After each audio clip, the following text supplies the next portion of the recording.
E eu convido os irmãos para que abram suas Bíblias no livro de Atos, capítulo de número 6. Atos, capítulo de número 6. Atos, capítulo 6.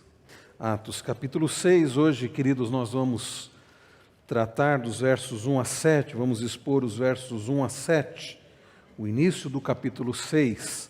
Peço que os irmãos acompanhem com atenção, com interesse, a leitura da preciosa palavra do Senhor. Naqueles dias, aumentando o número dos discípulos, houve murmuração dos helenistas contra os hebreus, porque as viúvas deles estavam sendo esquecidas na distribuição diária. Então os 12 convocaram a comunidade dos discípulos e disseram: não é correto que nós abandonemos a palavra de Deus para servir às mesas. Por isso, irmãos, escolham entre vocês 7 homens de boa reputação, cheios do Espírito e de sabedoria, para os encarregarmos desse serviço. Quanto a nós, nos consagraremos à oração e ao ministério da palavra. O parecer agradou a todos.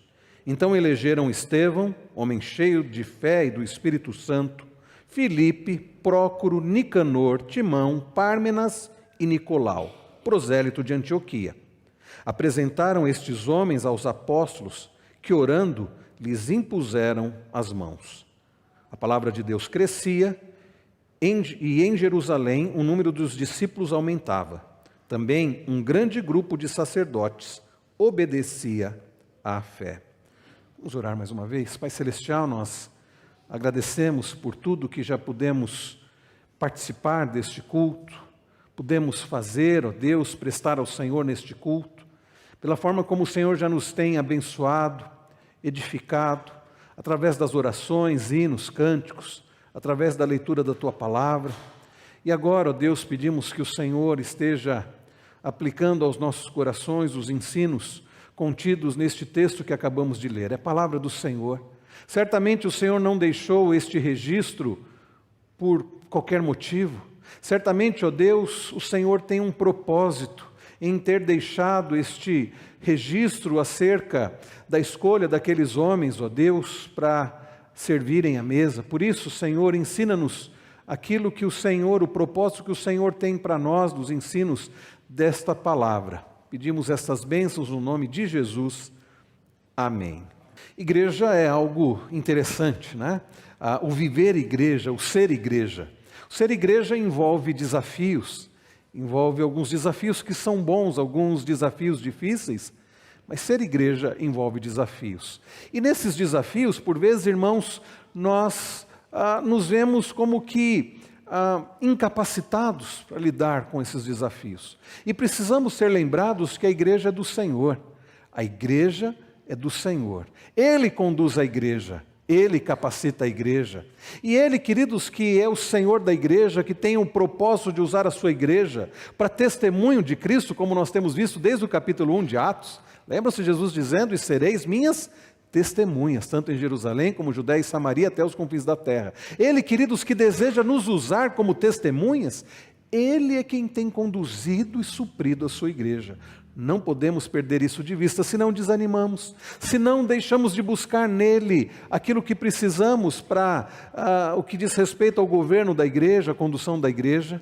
E neste texto que nós acabamos de ler, nós vemos que o Senhor continuava e continua até hoje, suprindo a sua igreja, através de homens, capacitando pessoas, para que pudessem continuar, para que Deus continuasse agindo na igreja e através da sua igreja. O resumo da mensagem desta noite, destes 7 versículos que nós lemos aqui em Atos 6, é que o Senhor conduz a sua igreja, sustenta a sua igreja, capacitando pessoas, usando a vida de pessoas, abençoando então a sua igreja. E nós veremos isso, queridos, ao olhar esses 7 versículos. E em primeiro lugar nós vemos, queridos, que a igreja ela enfrenta desafios e o Senhor é quem supre a sua igreja, conduzindo, dando sabedoria no enfrentamento desses desafios. Olhe comigo novamente a partir do verso 1. Naqueles dias, aumentando o número dos discípulos, houve murmuração dos helenistas contra os hebreus, porque as viúvas deles estavam sendo esquecidas na distribuição diária. Irmãos, nós temos olhado para este livro da Palavra do Senhor e temos aprendido tantas lições preciosas ao olharmos para o início da igreja cristã. O povo de Deus no Antigo Testamento era representado através de Israel, e no Novo Testamento nós temos olhado como o Senhor conduzia a sua igreja, no início da sua igreja, quando Jesus sobe aos céus, mas antes ele deixa aquelas palavras de instrução, e nós temos visto que Jesus continua agindo. Jesus subiu aos céus, mas ele continua trabalhando, e ele tem feito isso através da sua igreja. E desde o capítulo 1 nós temos visto isso. Vimos, queridos, como a igreja cresceu. Vimos como, através de um sermão lá no capítulo 2, o sermão de Pedro, cerca de 3.000 pessoas se convertem. A igreja que começou ali com poucas pessoas, passou para 120 pessoas, como nós vimos no capítulo 1. Num sermão de Pedro vai para mais de 3.000 pessoas, e a igreja vem crescendo. Não porque a igreja tudo corria bem. Nós temos visto que a igreja enfrentou problemas, perseguição, como nós vimos no sermão passado, olhando para o capítulo 5, né? A igreja enfrentou grande perseguição, a igreja enfrentou problemas, mas o Senhor sustentou a sua igreja. E ao chegarmos no capítulo 6, nós lemos a respeito de um outro problema. Que problema era esse? Com o crescimento da igreja, e era um problema de certa forma bom, porque a igreja estava crescendo, algumas pessoas estavam sendo desassistidas no cuidado, no que diz respeito ao auxílio, como é dito aqui, né, as viúvas que estavam sendo esquecidas na distribuição diária. Percebam, meus irmãos, que um crescimento da igreja é maravilhoso, é abençoador, mas traz novos desafios. Nós, pela graça de Deus, temos experimentado isso nesta igreja. O crescimento gera desafios. E a igreja crescia, e diz que, aumentando o número dos discípulos, houve murmuração por parte, diz aqui o texto, dos helenistas. Helenistas eram aqueles judeus de origem grega. Judeus que eram de fato judeus, mas não haviam sido criados em Jerusalém ou na região da Judéia.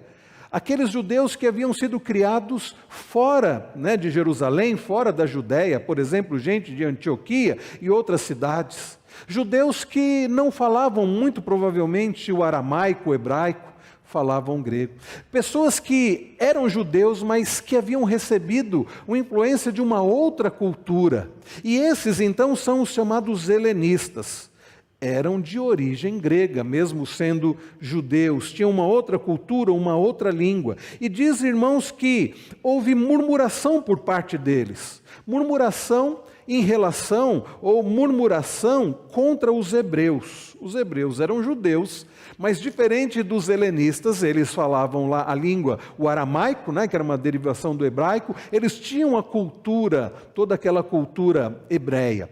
E então aqueles dois grupos de judeus, de origem grega, de influência grega e de origem hebreia, ou hebraica, eles estavam como que tendo que poderia ser uma contenda.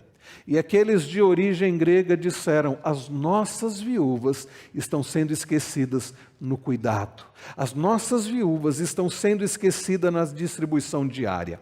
A distribuição diária era uma prática da igreja cristã em relação àqueles que eram necessitados. Nós temos visto desde o capítulo 2, né, que a igreja vivia compartilhando, vivia firme ali na comunhão, no partir do pão, nas orações. Nós temos visto desde o capítulo 2 que a igreja vivia o amor cristão de tal forma que ninguém ficava ali passando necessidade. Ou seja, as pessoas compartilhavam, era o ambiente de amor, de cuidado, que deve ser próprio da igreja de Jesus Cristo.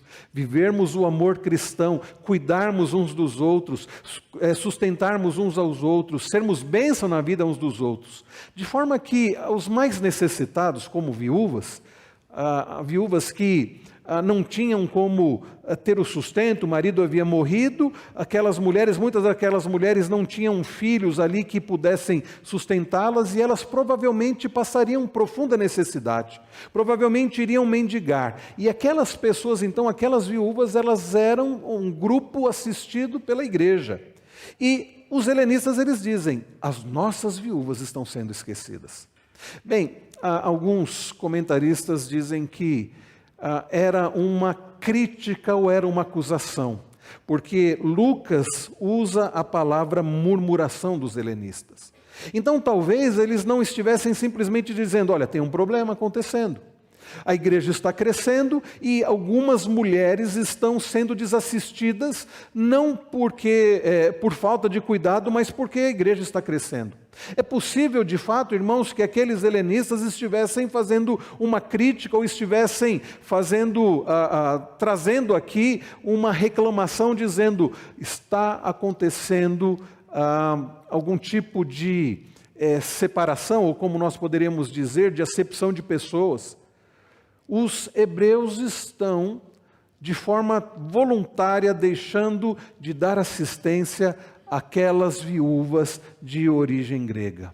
Não sabemos se de fato esse era o caso, mas por que Lucas coloca a expressão murmuração? De manhã nós olhamos para o Salmo 13 e vimos os primeiros versículos do Salmo 13, Davi levantando o seu lamento ao Senhor, dizendo, até quando, Senhor? E nós vimos, queridos, que há uma diferença entre lamentação e murmuração. A lamentação é quando nós abrimos o nosso coração para o Senhor e dizemos das nossas dores, dos nossos sentimentos, de forma respeitosa, é verdade. A murmuração não. A murmuração ataca. A murmuração não é simplesmente trazer um problema, mas é atacar dizendo, você está sendo culpado por esse problema, você está trazendo esse problema, você está causando esse problema. Então, o que nos parece é que aqueles judeus de origem grega estavam fazendo um ataque, estavam fazendo uma acusação. Nossas viúvas estão sendo esquecidas. Seja como for, seja um ataque da parte deles, ou seja simplesmente eles trazendo um problema, o que nós vemos, queridos, é que havia um problema acontecendo na igreja. De forma que podemos dizer que algumas mulheres estavam sendo esquecidas no cuidado em relação à assistência social, no cuidado em relação ao sustento. Algumas mulheres estavam sendo esquecidas. Mostra, queridos, que no crescimento da igreja, os problemas vão surgir. Igrejas menores têm outros problemas. Eu não diria que tem menos problemas, mas tem problemas diferentes. Eu que já pastoreei congregação, igreja pequena, me lembro que os problemas que nós tínhamos na nossa igreja, que era pequena, lá em Guarulhos, era diferente dos problemas que nós enfrentamos aqui, nessa igreja que é um pouco maior. Nós tínhamos problemas diferentes, mas tínhamos problemas. Mas à medida que a igreja então vai crescendo, vão surgindo problemas diferentes. Vocês perceberam domingo passado, no nosso café da manhã, foi um pouco difícil, não foi? Não tinha como ficarmos todos no nosso salão social. Isso é um bom problema, o que mostra que a igreja está crescendo, mas é um problema. Conversei com um irmão ao longo da semana e disse, meu irmão, você estava na igreja domingo? Ele disse, estava, pastor, eu participei com a minha família. Eu disse, você desceu para tomar um café? Ele disse, desci, ficamos pouco tempo, porque nós vimos que tinha mais gente querendo tomar café, então nós tomamos um cafezinho rápido e fomos embora, para dar lugar para outros irmãos. Veja, eu nem consegui ver aquela família na igreja, porque tínhamos muitas pessoas, eu não enxergo bem mesmo, não consigo quando eu estou pregando, às vezes ver quem está, quem não está, e como eu demorei para descer, quando eu desci, muitos irmãos já tinham ido embora. Então são problemas que vão surgindo à medida que a igreja vai crescendo. O que nós não podemos, meus irmãos, é deixar sem solução esses problemas. E o que nos chama a atenção não é apenas que surgiu aquele problema, que mulheres não estavam sendo assistidas na distribuição diária, no cuidado ali do sustento, mas o que nos chama a atenção é como os apóstolos trataram disso. Porque vejam, ao ouvirem esta reclamação, eles poderiam simplesmente dizer, vocês estão criando confusão, vocês estão criando confusão, ou eles poderiam ter dito o seguinte, o mais importante não é assistência social, o mais importante é o que Jesus disse, que nós devemos ser testemunhas de Cristo. Os apóstolos poderiam ter dito assim, olha, não nos incomodem, vocês não veem que nós estamos atarefados, nós estamos ensinando, nós estamos pregando, nós estamos realizando prodígios, maravilhas. Vocês vêm nos incomodar falando de viúvas que estão sendo esquecidas? Nós temos mais o que fazer. Não foi essa a palavra dos apóstolos. Vejam o verso de número 2. Então os 12 convocaram a comunidade dos discípulos e disseram: não é correto que nós abandonemos a palavra de Deus para servir às mesas. Por isso, irmãos, escolham entre vocês 7 homens. Percebam que os apóstolos, ao invés de ignorarem aquela reclamação, aquela murmuração, mesmo que fosse um ataque por parte daqueles judeus de origem grega, mas era um problema real, ao invés de ignorarem aquilo, eles vão tratar do problema. E eles reconhecem que eles não podiam deixar de fazer o que eles estavam fazendo para servir às mesas. Nós vemos, eles dizem, não é correto que nós abandonemos a palavra de Deus para servir às mesas. Deus usava os apóstolos para a pregação do Evangelho. Deus usava os apóstolos para a oração. E eles, ao invés de dizer, vocês parem de nos incomodar, alguns de nós acabamos de sair da cadeia, eles dizem assim, não podemos deixar de fazer o que estamos fazendo.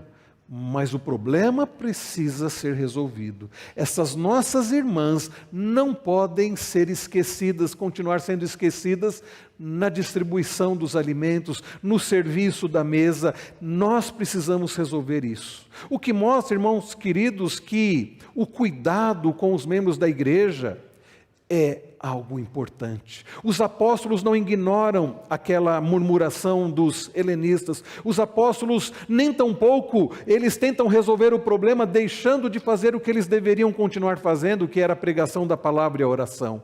Vejam, tentar resolver o problema deixando de fazer o que eles tinham a responsabilidade de fazer, não iria resolver. É possível, queridos, provável que se eles deixassem a pregação da palavra, o ensino da palavra, as orações, e fossem servir às mesas, se fossem acudir aos necessitados, é possível que o problema ali, no que diz respeito ao cuidado com os necessitados, fosse parcialmente suprido, ou provisoriamente suprido. Mas o que aconteceria? A pregação da palavra deixaria de acontecer. As orações deixariam de acontecer, o cuidado apostólico no que diz respeito ao ensino nas orações, o cuidado pastoral no que diz respeito ao ensino, ficaria sem ser feito. Percebam, meus irmãos, que com isso a igreja teria um outro problema e provavelmente não resolveria de forma completa o problema assistencial, porque depois os apóstolos teriam que voltar para a pregação, para o ensino, para as orações, iria ficar descuidado, percebe? Você resolve um lado e deixa o outro. É como uma pessoa que está com um cobertor curto. Ela sente frio nos pés, ela cobre os pés, aí sente frio aqui, aí cobre aqui, ou seja, fica sempre uma lacuna, fica sempre um problema. Então os apóstolos, eles nem tampouco ignoram o problema que estava acontecendo, o fato de algumas irmãs estarem sendo esquecidas na distribuição, no serviço à mesa, e nem tampouco deixam o ministério que eles tinham que continuar realizando. O que eles fazem? Eles reúnem, e é curioso que o texto diz no verso 2, eles convocam a comunidade dos discípulos, eles convocam a igreja, eles reúnem os irmãos, e eles dizem, nós não podemos abandonar a palavra de Deus para servir às mesas, não é correto. Por quê? Porque vai ficar desassistido o ensino. Então, olha o que eles dizem, por isso, irmãos, escolham entre vocês 7 homens. Eles colocam a escolha para a própria igreja. E o que mostra, meus irmãos queridos, que Deus, no seu poder, Ele vai dando sabedoria, Ele deu sabedoria aos apóstolos. Percebam um problema que seria, como eu disse, se os apóstolos tivessem ignorado aquele problema. As pessoas continuariam sendo desassistidas, viúvas passariam fome. Não é do agrado do Senhor que na igreja do Senhor pessoas passem necessidade, quando a igreja tem recursos para dar assistência. Sabe o que nós podemos aprender com isso, irmãos? Que Deus tem o seu propósito abençoador na vida da sua igreja, tanto na área do ensino, tanto na área da pregação, tanto na área da oração, quanto na área também do cuidado. Nós não podemos ser igreja que só cuida da parte do ensino, da pregação, e nem tampouco também uma igreja que só cuida da parte social. Sabe por que isso é importante? Porque eu tenho percebido que isso tem acontecido. Há igrejas, por exemplo, que só se preocupam com a doutrina, com a pregação, com o ensino. E devemos nos preocupar com a doutrina, com a pregação, com o ensino da palavra. Mas pessoas estão sofrendo na igreja, pessoas estão passando necessidades. E a igreja prega o evangelho, fala do amor de Deus e pessoas desassistidas. Isso é um contrassenso, chega a ser hipocrisia. Tiago fala sobre isso. Então nós não podemos, queridos, pregar o evangelho, falar do amor de Deus e deixar que pessoas no meio da comunidade cristã passem necessidade. Vejam, nós precisamos, como igreja do Senhor, pregar a palavra, ensinar a palavra, doutrinar, mas cuidar daqueles que precisam. Nós temos visto também igrejas que vão para uma outra linha. Isso tem sido muito forte desde a teologia da libertação. Igrejas que passam a entender que a maior necessidade é a necessidade material. E passam a dizer que o interesse de Deus maior é pelos pobres. E passam então a viver a igreja com um propósito assistencial. Nós temos a versão da teologia da libertação no meio evangélico também. Igrejas que só se preocupam com o social. Igrejas que entendem que a maior necessidade do ser humano é a necessidade material. Então nessas igrejas, o que se faz, ou a ênfase dessas igrejas, é no cuidado aos necessitados. Sabe, isso é um problema, porque a igreja do Senhor Jesus, ela não existe simplesmente para cuidar dos necessitados. A igreja do Senhor Jesus, como nós temos visto desde Atos 1:8, ela existe para testemunhar de Cristo. É verdade que a parte assistencial ela é importante, mas ela não é o mais importante. De forma, queridos, que igrejas que estão apenas cuidando da parte social, estão agindo de forma errada. Estão cuidando da parte material, mas deixando de nutrir, deixando de ensinar, deixando de pregar a palavra do Senhor e alimentar as pessoas com a palavra do Senhor. Queridos irmãos, conquanto o alimento diário é necessário, conquanto roupas sejam necessárias, conquanto nós precisemos de coisas básicas para viver, a igreja que cuida apenas da parte social, ela está apenas fazendo com que as pessoas tenham condições de vida e continuem caminhando para o inferno. Ou para aquelas que já são convertidos, igrejas que não cuidam, não nutrem as pessoas, os seus membros, para que haja o desenvolvimento, né, da vida cristã. E então as pessoas, membros dessas igrejas, elas são assistidas materialmente, mas ficam desassistidas espiritualmente. Irmãos queridos, o Senhor Jesus tem para a sua igreja o propósito do cuidado, tanto espiritual quanto material. Os apóstolos não podiam deixar a palavra do Senhor, não era correto eles abandonarem a palavra de Deus para servir às mesas, mas eles não deixam o problema de lado e eles vão resolver o problema. Então, como nós vemos aqui no verso 3, eles colocam para a igreja dizendo: escolham entre vocês 7 homens. Deus deu sabedoria àqueles líderes, os apóstolos, que depois foram substituídos pelos presbíteros e tem sido assim até hoje. O Senhor tem usado a vida dos presbíteros para o governo da sua igreja. Daí, meus irmãos, nós percebemos a importância de termos homens tementes a Deus, que buscam ao Senhor e que recebem sabedoria do alto para tratar com os problemas da igreja. Como eu disse, já imaginaram se os apóstolos tivessem ignorado aquela necessidade, aquele problema, ou se os apóstolos tivessem deixado de pregar a palavra para ir servir às mesas, teríamos um problema. Mas pelo agir do Senhor, pela sabedoria que Deus deu àqueles apóstolos, eles vão agir da forma correta. Hoje ainda nós precisamos de presbíteros que são sábios, presbíteros que não ignoram os problemas que surgem, mesmo os problemas que nós podemos chamar de dores de crescimento, como que nós temos sentido nessa igreja pela graça de Deus, pelo crescimento numérico. Nós não podemos, queridos, como liderança da igreja, ignorar os problemas.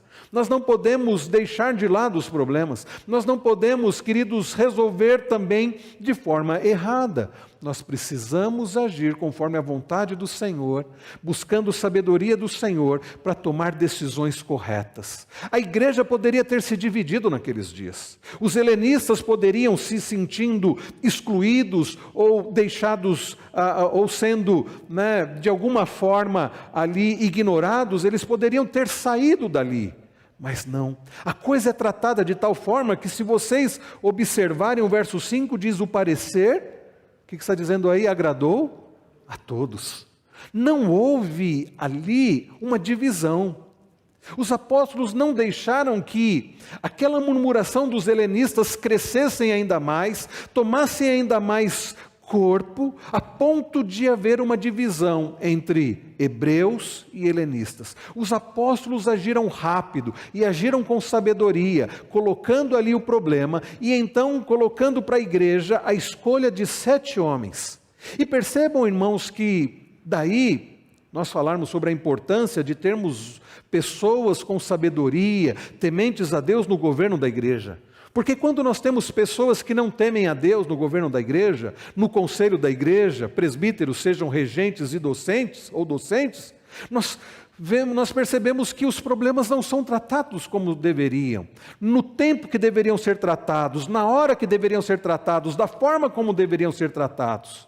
E como é maravilhoso saber que Deus tem interesse e poder em capacitar, em levantar pessoas para o governo da sua igreja, para que os problemas sejam tratados na hora certa, do jeito certo, para a glória do Senhor e para o bem da igreja. Mas nós não precisamos, ou a igreja não depende apenas de homens com sabedoria, tementes a Deus, cheios do Espírito Santo, para a pregação da palavra, para a administração da igreja, mas mesmo para o serviço de servir as mesas, a igreja do Senhor Jesus precisa de homens assim também.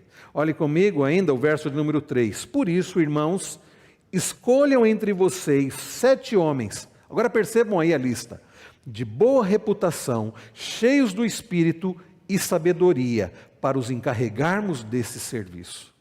É curioso que os apóstolos não dizem o seguinte: bom, algumas pessoas estão sendo desassistidas no auxílio, no que diz respeito à ação social. Algumas viúvas estão sendo esquecidas. Então vamos ver pessoas que têm disposição lá para simplesmente levar uma cesta básica, como é nos dias de hoje. A igreja não precisa simplesmente de pessoas com disposição para entregar uma cesta básica. O serviço às mesas não diz respeito a uma necessidade simplesmente de entregar um alimento, coisa que, digamos assim, qualquer pessoa pode fazer. O texto diz que os apóstolos colocam o seguinte: vocês precisam escolher entre vocês, mas escolher levando em consideração o seguinte: homens de boa reputação. Não pode ser qualquer pessoa, porque não é qualquer serviço. Aliás, eu quero dizer para os irmãos que o serviço na igreja nunca é qualquer serviço. O serviço na igreja, seja diaconal, seja em termos de presbíteros, presbiterial, seja na área da música, seja em qualquer área, na área do ensino, em qualquer área na igreja, nunca é qualquer serviço. E por isso nunca é qualquer pessoa. Algumas igrejas parece que não entendem isso. E dizem o seguinte: nós precisamos de alguém para ficar com as crianças. Vamos pegar um adolescente, aí uma adolescente, para ajudar, e ela fica com as crianças. E o que ela vai fazer? Ela conta uma história. Ela coloca um filminho. O importante é ter alguém para ficar com as crianças. Qualquer um que tenha disposição serve. É por isso que tem acontecido em muitas igrejas, que as crianças não têm tido o cuidado e o aprendizado, porque se coloca qualquer um para ficar com as crianças. Precisamos de gente na área da música. Precisamos ver quem sabe tocar, quem sabe cantar. Sabendo tocar e cantar, isso é o que importa. Como está a vida da pessoa, isso não importa. Está errado, irmãos. Precisamos de gente para compor a junta diaconal, para ficar à porta, para cuidar, zelar pelo culto, para auxiliar as pessoas necessitadas. Quem é que deseja fazer isso? Eu desejo, eu tenho disposição, está muito bem. Não.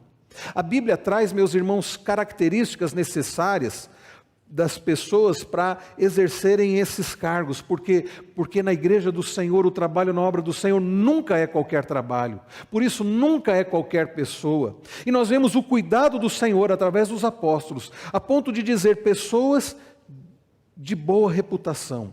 Aliás, a começar, é preciso notar aqui que nessa lista, antes mesmo dele dizer pessoas de boa reputação, nós podemos ver no texto que a primeira coisa necessária é que fosse um discípulo de Cristo. Alguns creem, como eu creio que o reverendo Wilson também, que aqui em Atos 6 nós temos já o início do trabalho diaconal, do ministério do diaconal. Eu digo que alguns creem nisso porque tem alguns irmãos nossos, alguns estudiosos, que não creem que foi aqui que teve início o trabalho, o ministério, o ofício diaconal. Porque eles diziam assim, Filipe não era bem um diácono, era um evangelista, Estevão também não era, e porque a palavra diácono não aparece. Não aparece a palavra diácono, mas quando nós lemos aqui, quando fala sobre ministério, quando fala a questão aqui de servir as mesas, a palavra servir é a palavra que nós podemos traduzir, que do original tem a ver com diaconato. Ou seja, servir aqui é diaconato. Por isso, eu particularmente creio que aqui já é a instituição dos diáconos na igreja do Senhor Jesus. Então, são pessoas que, a começar, não podia ser qualquer um. Vamos contratar, então, alguém de fora para fazer isso. Vamos contratar nossa igreja, por exemplo. Houve um momento em que nós estávamos falando, nós precisamos de mais diáconos. E não tínhamos pessoas aqui, ou pelo menos pessoas que tivessem disposição, E então alguém até falou o seguinte, será que nós vamos ter que contratar alguém de fora? Vamos ter que contratar um segurança? Não. Irmãos queridos, para exercer o trabalho na obra do Senhor tem que ser discípulo do Senhor. Mais uma vez, vejam o verso de número 3, por isso, irmãos, escolham entre vocês. Não é escolham entre os de fora, escolham entre vocês, escolham dentro da igreja, dentre os discípulos de Cristo, 7 homens, para agir, para trabalhar, para exercer funções na igreja do Senhor, precisa ser um discípulo. É por isso que eu tenho dificuldade com igrejas que contratam, por exemplo, músicos que nem crentes são. Mas o fulano é um ótimo pianista, a fulana é uma ótima cantora. Ela não é crente, mas ela canta bem, ela toca bem, ela pode aprender, ele pode aprender com facilidade os hinos, os cânticos, e ele vai tocar muito bem. Queridos, a nossa maior preocupação não é que não deve ser uma preocupação a qualidade, mas essa não é a maior preocupação. A nossa maior preocupação é alguém que serve ao Senhor, é alguém cuja vida é uma vida consagrada ao Senhor. Porque nós não precisamos simplesmente de pessoas dispostas a ajudar na distribuição, no cuidado dos necessitados, para tocar, para cantar, para ensinar. Nós precisamos de pessoas, a igreja do Senhor necessita de pessoas cheias do Espírito, servas do Senhor, comprometidas com o Senhor e com o reino do Senhor, para serem instrumentos nas mãos do Senhor, na obra do Senhor. Em primeiro lugar, nós aprendemos pessoas que são do meio do povo de Deus. Precisa ser um discípulo de Cristo. Os diáconos seriam escolhidos pela igreja, entre seus membros, entre os discípulos de Cristo. O diaconato não pode ser terciarizado. E nem o ministério de música, e nem o ministério de ensino, nenhum ministério dentro da igreja pode ser terciarizado. Tem que ser gente do Senhor, gente da igreja do Senhor, gente comprometida com o Senhor. E os irmãos vão perceber, não é que seja alguém perfeito, porque não há entre nós perfeitos, mas gente comprometida com o Senhor e com a sua obra, que pertence ao Senhor e à igreja do Senhor. E então nós olhamos na continuação do versículo e nós lemos que os apóstolos dizem que precisavam ser pessoas, homens de boa reputação. Homens de boa reputação. O diácono precisa ter o reconhecimento público de uma vida digna. Não pode ser uma pessoa que alguns olhem e digam assim, mas fulano de tal, ele faz isso de errado, não demonstra arrependimento, tem uma vida torta, conduz a família de forma errada. este não está apto para servir na igreja do Senhor. Pode ser uma pessoa bem disposta, pode ser uma pessoa muito agradável, pode ser uma pessoa que você pode contar com ela, mas ainda assim, se não tem boa reputação, se não dá um bom testemunho, ele não é qualificado para trabalhar na obra do Senhor, nem como presbítero, nem como diácono, nem como professor, nem como músico na igreja, em nada. Uma pessoa que não dá um bom testemunho acaba sendo um instrumento de vergonha para a igreja, porque não só os da igreja, como os de fora vão dizer: mas fulano de tal, ele é na igreja, ele serve na igreja. Então precisa ter boa reputação. Além disso, irmãos, percebam que na continuação do versículo, os apóstolos dizem: cheios do Espírito. Cheios do Espírito. Eles precisavam ser cheios do Espírito, como todo cristão deve ser. Lembram-se lá de Efésios 5,18? Paulo diz: enchei-vos do Espírito, não se embriaguem com vinho, mas enchei-vos do Espírito, para que eles pudessem, de modo especial, desempenhar suas atividades de maneira digna. É terrível um diácono que não é cheio do Espírito. Ele não tem a sabedoria do Senhor, o agir do Senhor para servir na igreja do Senhor. Ele não faz a obra do Senhor como deveria fazer. Porque ser diácono não tem a ver simplesmente com entregar a cesta básica. Aliás, até para que a pessoa enxergue a necessidade dos irmãos, precisa ser cheio do Espírito. Um diácono precisa ser alguém cheio do Espírito que consiga enxergar as necessidades dos irmãos, que consiga perceber onde está faltando, se alguém está sendo esquecido, que consiga perceber, irmãos, a questão do próprio culto, do zelo com o culto, com a palavra, com as coisas de Deus. Alguém que não é cheio do Espírito Santo não será um bom diácono, não será alguém apto para trabalhar, para exercer o trabalho na igreja do Senhor. Precisa ser cheio do Espírito. E além de ser cheio do Espírito, os apóstolos dizem: cheio de sabedoria. Essa sabedoria, meus irmãos, tem a ver, não com a ideia de conhecimento. Há pessoas que têm muito conhecimento, mas não são sábios. Tem gente muito estudada, é pós-graduado, é doutor, mas não tem sabedoria. O diácono, aqueles que iriam servir as mesas, precisavam ter sabedoria.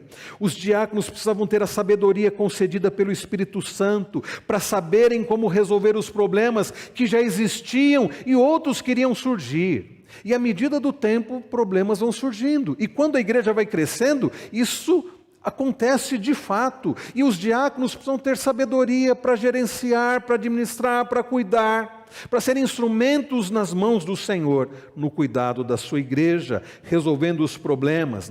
Lá em Tiago, capítulo 1, eu vou ler aqui para os irmãos, não precisam abrir, mas lá no finalzinho da Bíblia, lá em Tiago, capítulo 1, os versos de número 5 e 6, dizem o seguinte. Tiago diz o seguinte: se porém algum de vocês necessita de sabedoria, peça a Deus, que a todos dá com generosidade, sem reprovações, e ela lhe será concedida. Peça, porém, com fé, em nada duvidando, pois o que duvida é semelhante à onda do mar, impelida e agitada pelo vento. A sabedoria é algo que Deus dá. Não é a sabedoria do mundo, não é a sabedoria adquirida através de livros, através da escola, através do conhecimento geral, é a sabedoria que vem de Deus. Irmãos queridos, Deus conduz a sua igreja, dando sabedoria a presbíteros, a diáconos, às pessoas, aos membros da igreja, para que a sua igreja seja conduzida da forma da vontade do Senhor. Além disso, ainda no verso de número 3, eles dizem mais, para os encarregarmos desse serviço. Para os encarregarmos desse serviço. Para que eles sejam encarregados desse serviço, eles precisavam ter essas características vindas do Senhor. Daí no início eu ter dito que é Deus quem conduz a sua igreja, que é Deus quem supre a sua igreja. Porque quando nós pensamos em pessoas de boa reputação, eu quero perguntar: quem pode de fato dar um bom testemunho, se não for pela graça do Senhor, se não for pelo sustento do Senhor? Quem pode, meus irmãos, ser cheio do Espírito Santo, se não for através do agir do Senhor? Quem pode ser cheio de sabedoria, se não for Deus para dar? Então, em última instância, a igreja não é sustentada, governada por homens, por pessoas, mas por Deus, que dá condições de pessoas darem um bom testemunho, condições de pessoas serem cheias do Espírito Santo e de sabedoria, para que a igreja do Senhor seja suprida em sua obra, em suas necessidades, para a condução da sua igreja. É Deus quem capacita, quem levanta homens, quem usa a própria igreja para conduzir a sua igreja e para eleger. Tanto é que nós vemos aqui no verso de número 4, ele diz assim: quanto a nós, nos consagraremos à oração e ao ministério da palavra. Quem capacitava os apóstolos e depois passou a capacitar os presbíteros que substituíram os apóstolos, e quem tem capacitado os presbíteros e diáconos até hoje é o Senhor, dando intrepidez, coragem, sabedoria, dando conhecimento, dando tudo o que é necessário para a condução da sua obra. Nós não vamos falar aqui, porque não está no nosso texto, mas lá em 1 Timóteo 3, nós temos outras características a respeito dos diáconos, lá em Tito 2 também, depois os irmãos podem ler em casa.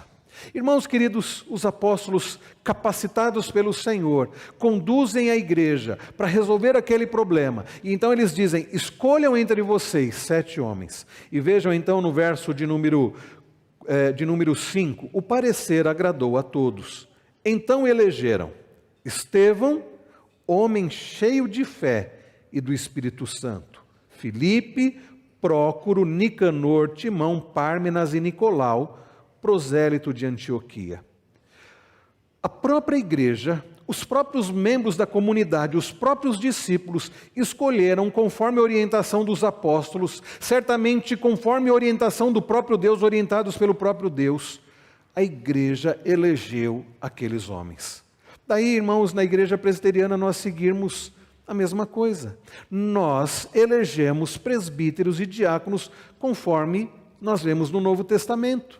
É a igreja que, não é o pastor que diz você vai ser presbítero, você vai ser diácono, não é assim. Não é o próprio conselho que escolhe os oficiais, é a igreja conforme o Novo Testamento, conforme a igreja fazia, é a igreja quem elege, é a igreja quem escolhe, e deve fazer isso levando em consideração o que a própria palavra coloca, né? Para ser levado em consideração. E uma curiosidade aqui, irmãos, todos esses nomes, Estevão, Filipe, Prócoro, Nicanor, Timão, Pármenas e Nicolau, são todos nomes gregos. Não é interessante isso? O que provavelmente indica que esses 7 homens escolhidos foram escolhidos do grupo dos helenistas, do grupo dos judeus de origem grega, de fala grega, de cultura grega. E não é porque aqueles irmãos eram maioria e por isso quem foi eleito foram todos, não, a maioria daqueles irmãos, daqueles discípulos eram de origem hebreia. Sabe o que provavelmente aconteceu?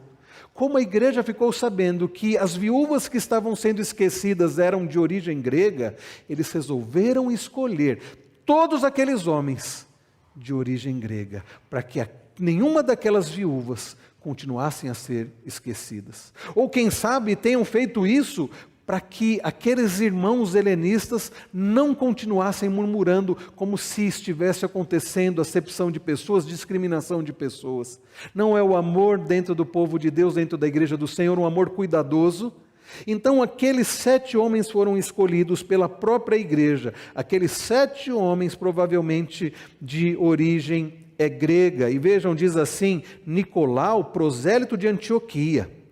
Então o verso 6 diz: apresentaram estes homens aos apóstolos, que orando lhes impuseram as mãos. Imposição de mãos, transmissão de autoridade, algo representativo que demonstra esta transmissão de autoridade. Quando os apóstolos oraram e impuseram as mãos, o que estava acontecendo era o seguinte: os apóstolos dizendo, agora esses homens têm autoridade para exercerem essa função que é tão importante, assim como a função da pregação da palavra, de conduzir a igreja em oração, o trabalho do serviço às mesas também era importante. E aqueles 7 homens passam a ter aquela autoridade para exercerem o que hoje nós conhecemos como ministério diaconal, como diáconos na igreja do Senhor. Irmãos queridos, o que nós vemos é que Deus, em sua graça, sabedoria, conduz a sua igreja. Deus, em sua graça, sabedoria, levanta homens, usa a vida de pessoas para a condução da sua igreja, para a condução do trabalho, seja no ensino, nas orações, também no cuidado aos necessitados. Tudo o que estava acontecendo era pelo agir do Senhor, dando sabedoria e condução aos apóstolos, dando capacitação para aqueles que seriam eleitos, dando sabedoria na eleição para a igreja eleger aqueles homens, dando condições para que o trabalho fosse realizado. Irmãos queridos, o que me anima é saber que o trabalho na igreja é realizado pelo poder do Senhor, através do agir do Senhor, pela capacitação do Senhor. E qual o resultado disso? Verso de número 7. Vamos ler juntos, irmãos, o verso 7? A palavra de Deus crescia, e em Jerusalém o número dos discípulos aumentava. Também em grande grupo sacerdotes obedecia à fé. Também um grande grupo de sacerdotes obedecia à fé. Percebe, meus irmãos, o resultado do agir do Senhor, capacitador, orientador, abençoador? A igreja crescia. Irmãos queridos, é disso que esta igreja precisa, do agir de Deus, conduzindo o conselho dessa igreja, para que os problemas que surgem sejam tratados de forma rápida, sejam tratados de forma correta, de acordo com a vontade do Senhor, pela capacitação do Senhor. Por isso ore, diga: Senhor, abençoe a vida dos presbíteros desta igreja, pastores e presbíteros dessa igreja, para que a semelhança dos apóstolos, o conselho dessa igreja, com sabedoria vinda do Senhor, com coragem, com atenção, possa tratar dos problemas, assim que eles surgirem, que os problemas sejam tratados na hora correta, da maneira correta, para a glória do Senhor, para que a igreja não experimente divisões, para que a igreja não experimente acepção de pessoas, para que a igreja não experimente murmurações crescendo e se espalhando no meio da igreja. Ore para que Deus continue usando a vida desse conselho, assim como usou a vida dos apóstolos. Ore para que a igreja continue usando a vida dos pastores dessa igreja, para que a pregação da palavra, para que as orações continuem sendo, meus irmãos, continuem acontecendo na igreja, como era na igreja ali do primeiro século. Ore para que Deus continue levantando e capacitando homens para o serviço diaconal, para que ninguém no meio do povo de Deus fique desassistido, para que ninguém no povo de Deus passe necessidades, mas para que todos possam ser bem supridos para a glória do Senhor. E Deus tem poder e interesse para fazer isso. Ore, meus irmãos, para que assim sendo, a palavra de Deus cresça, como nós vemos no verso 7. A palavra de Deus cresça em Jundiaí, para que o número de discípulos aumente, para que mais pessoas ouçam a respeito do Senhor e passem a adorar e servir ao Senhor, porque esse é o nosso propósito. Não é o crescimento da nossa igreja, não é o crescimento da denominação, não é o engrandecimento do nosso nome, mas para que o Senhor seja glorificado e servido por mais e mais pessoas, para que a obra do Senhor cresça e o Senhor seja ainda adorado por mais e mais pessoas. Que assim seja, para a glória dele e para o nosso bem.